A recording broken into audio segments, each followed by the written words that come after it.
everyone, and happy Mother's Day. I'm Jay. And I'm Sean. And today we've got movies about mothers.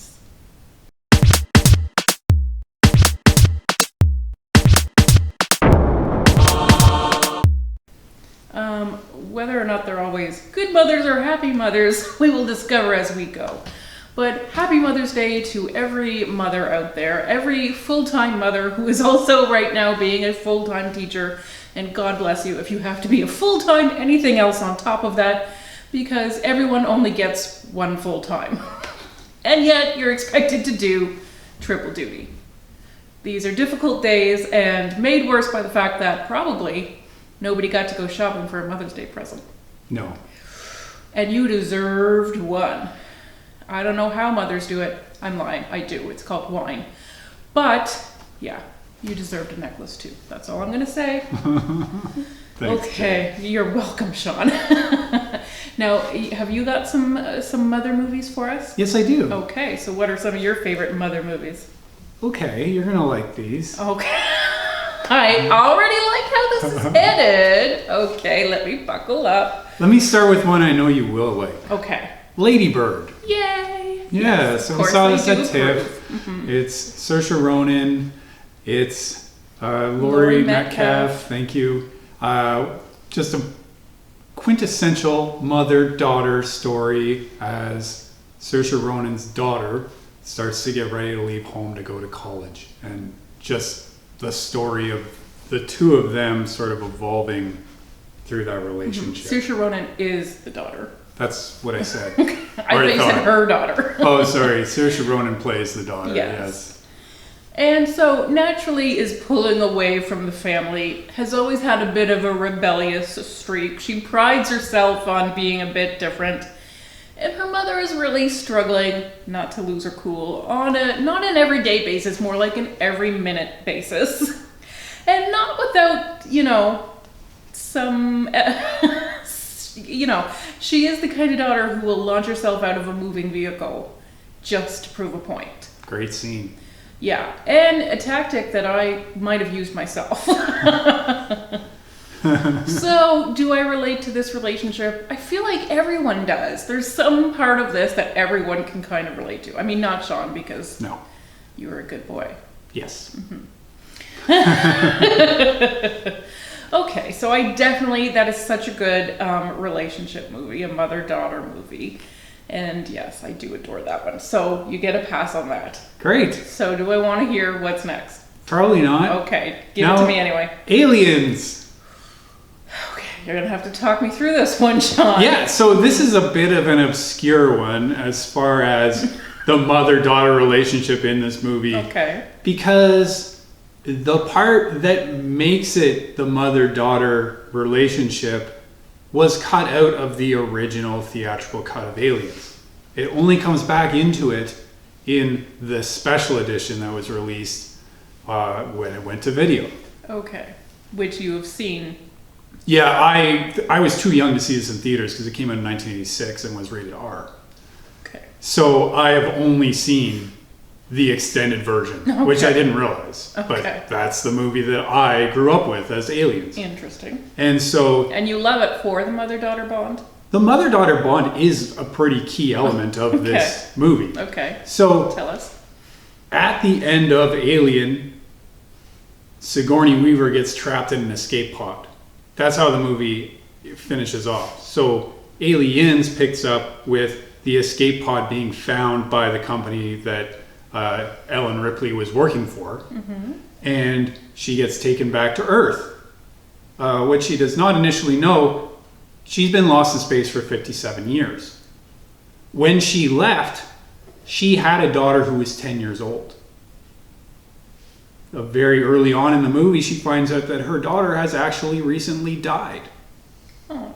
Of essentially old age. Oh no. So that is pretty catastrophic reveal to her, and is sort of the impetus for her going back to this planet with the aliens to show where they were, because she wouldn't have really gone otherwise. And on that planet, she finds an abandoned, 10-year-old girl. So is then in a mothering relationship with that girl for the rest of the movie. Okay. So Sigourney Weaver was apparently very mad that James Cameron cut out the part about her daughter, because that is laying the seeds for what is to come. Okay. Very, very interesting. Thank you. I like that. Okay. What else have you got for us? Incredibles 2. Okay. Yeah. So you could go with either of the Incredibles. I picked the second one because it is more Mrs. Incredible centric. Or Elastigirl. Elastigirl. That's probably a better name. Thank you. Yes. That's Elastigirl centric, as she actually gets to be the hero for a lot of this movie, as she is working for, I forget who, the guy that owns the yacht that has the secret plan.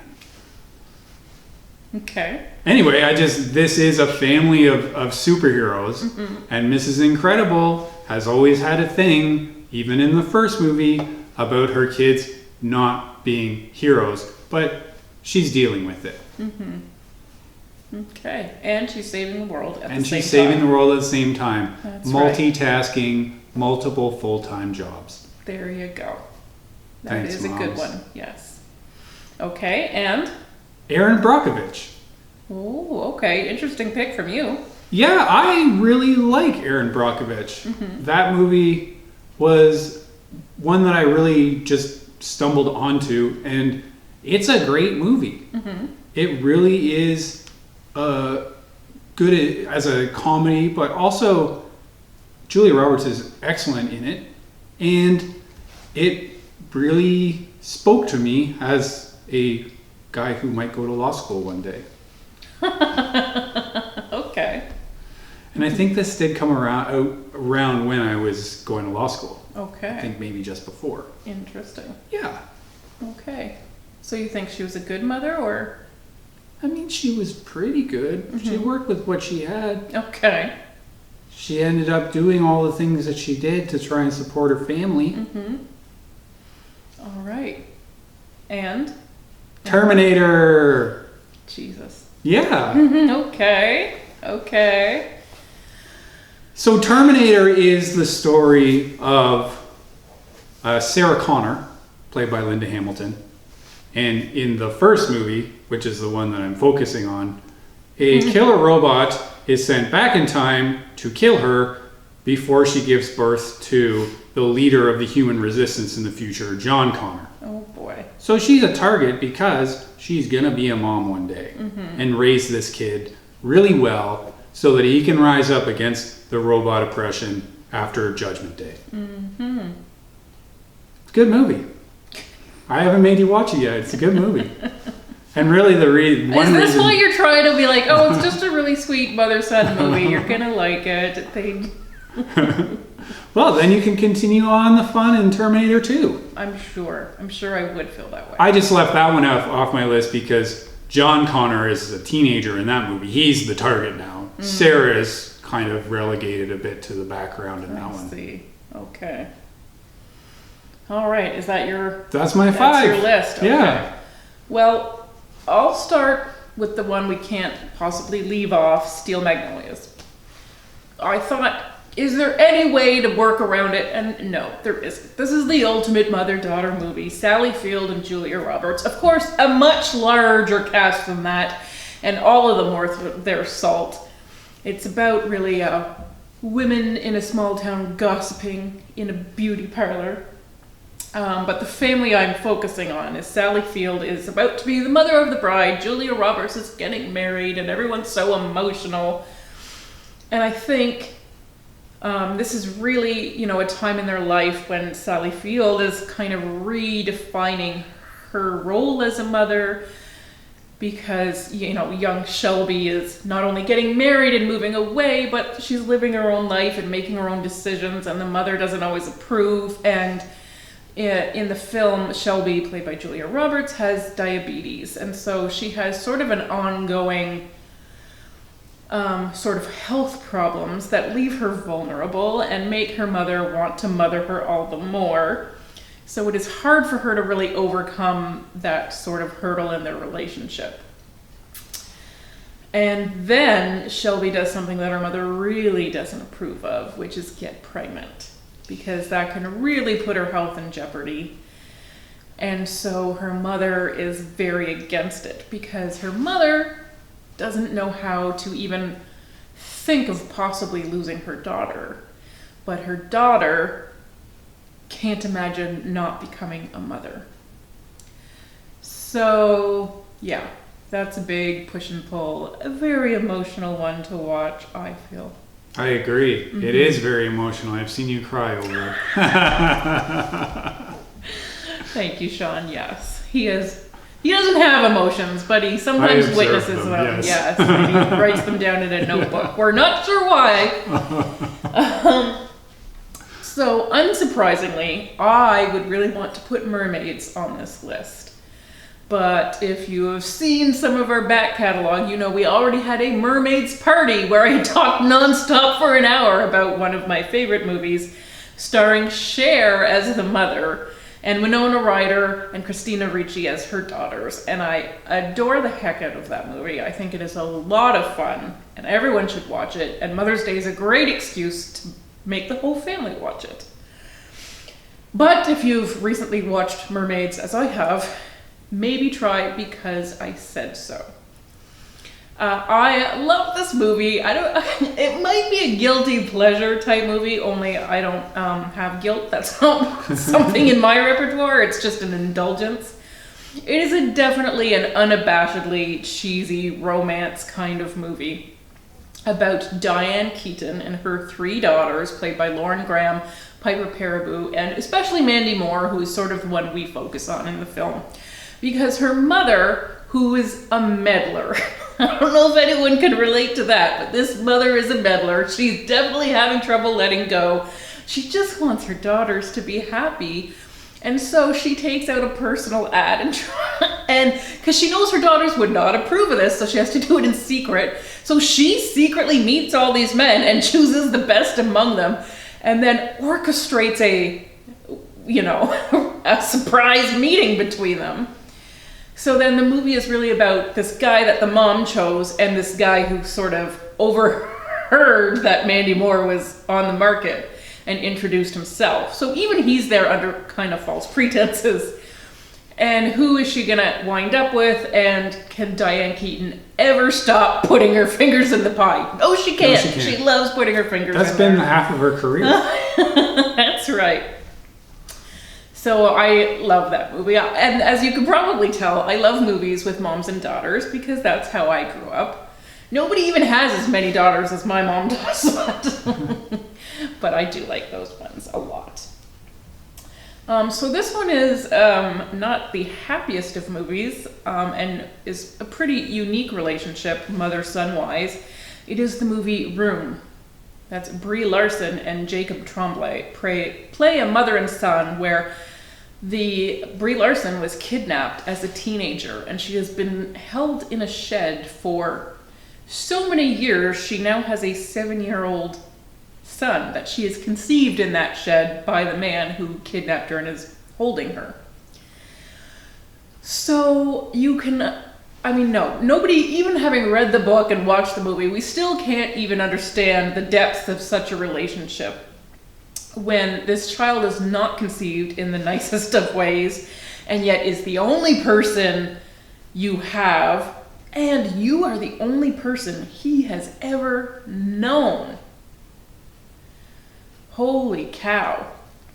And then, in order to save them, she kind of has to sacrifice him. She kind of has to ask a really big ask of him. And he is 7 years old, I think, somewhere around there. He's a really little guy who doesn't even know there's an outside world. And yet, she's trying to teach him and make him confident. And, oh gosh, just all these ways to somehow get them out of there. So how many years, and she had to wait until he was big enough to try it, and, this is insane. And what I think actually is even more insane is the way we continue to understand the relationship once they are out of there.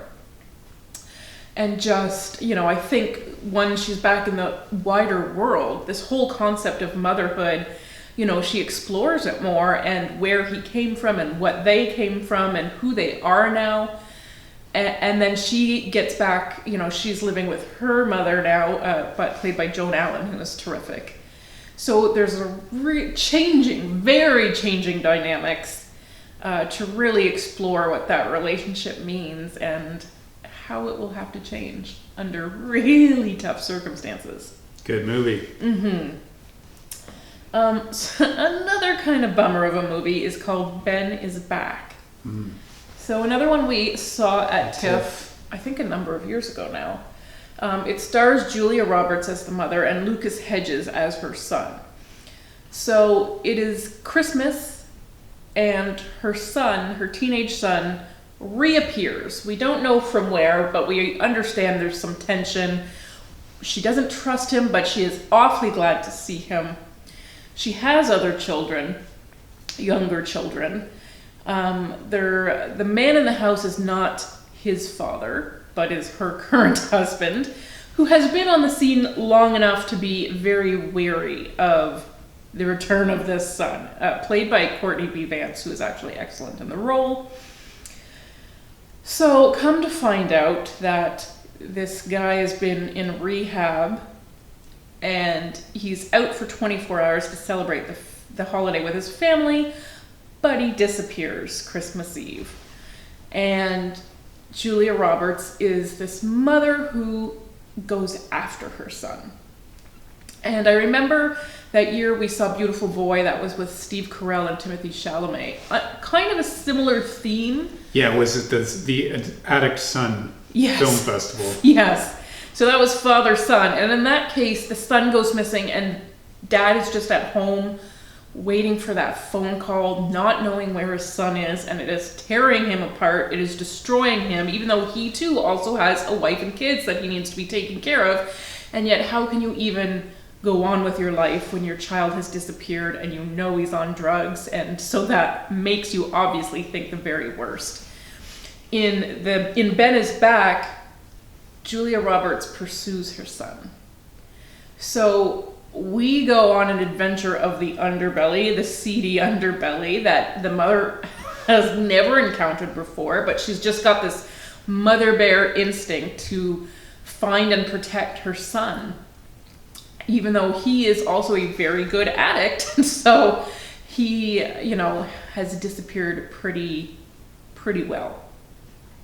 So we just follow her for the night, trying to track his movements, trying to find him before it's too late.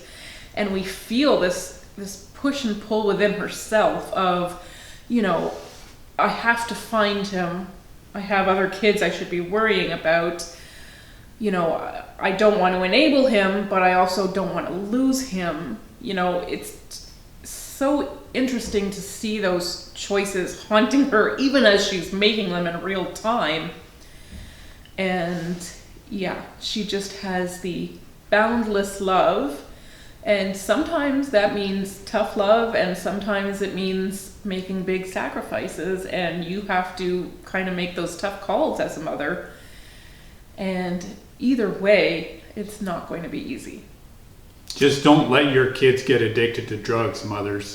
Well, what a helpful thing to tell people, Sean. Wonderful. We've just seen it both ways. Whether you chase after the kid or you don't, it doesn't end super well either way. Addiction is really, really, really tough. So one that is a little happier, but is still a little bittersweet, is Spanglish. This is a movie by James L. Brooks that I love, love, love. Because it has Adam Sandler in it. Yes, it does. But that's not why I love, love, love it. I love, love, love it for the mother-daughter bond in the middle of it. It is Paz Vega and a little girl. Well, she's probably a full-grown woman now. Shelby Bruce. So they are Mexican immigrants. They are new to America. And to support her daughter, the mother starts working for a wealthy white family. Adam Sandler plays the father. He is a sort of a newly famous chef, I want to say. And a very insecure mother, played by Téa Leoni. And so the mother is witnessing this family who are having a lot of troubles struggling to connect with each other, to stay in tune with each other. You know, the dad feels alienated because he's always playing referee between his wife, who is kind of harsh, and his kids, who are kind of soft. And, you know, the mother is not as warm and maternal as you maybe would like to see from a mother.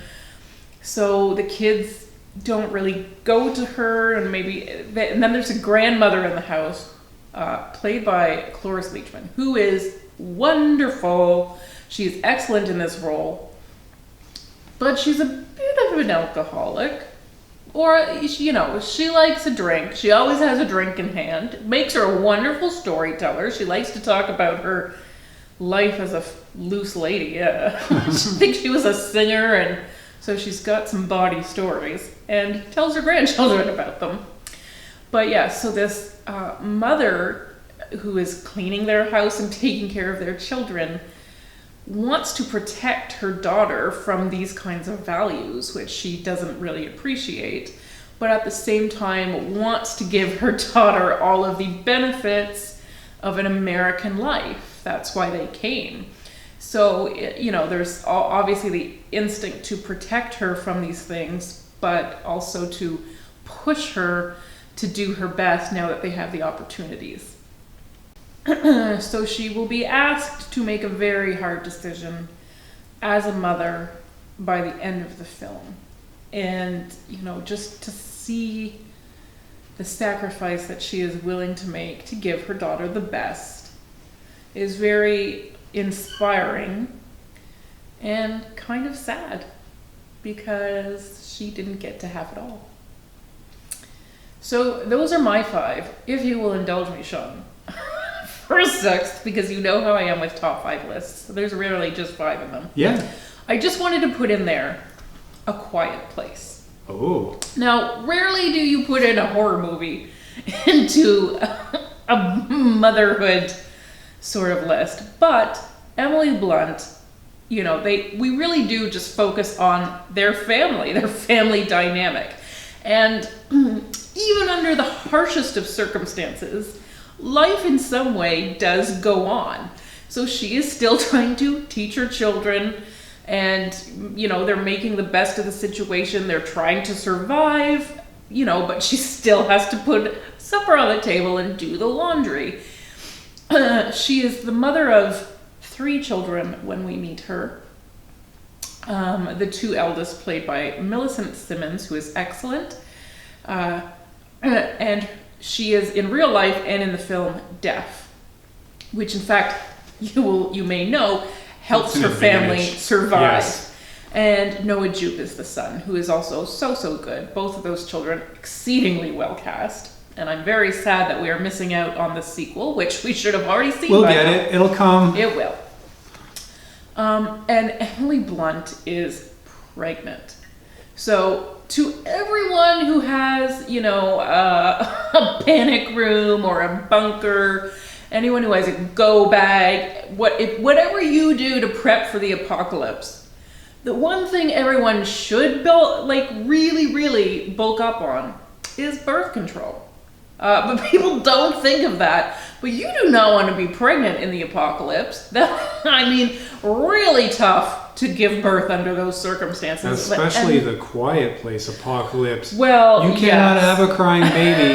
Or give birth, go into labor silently. This is not some sort of Scientology bullshit.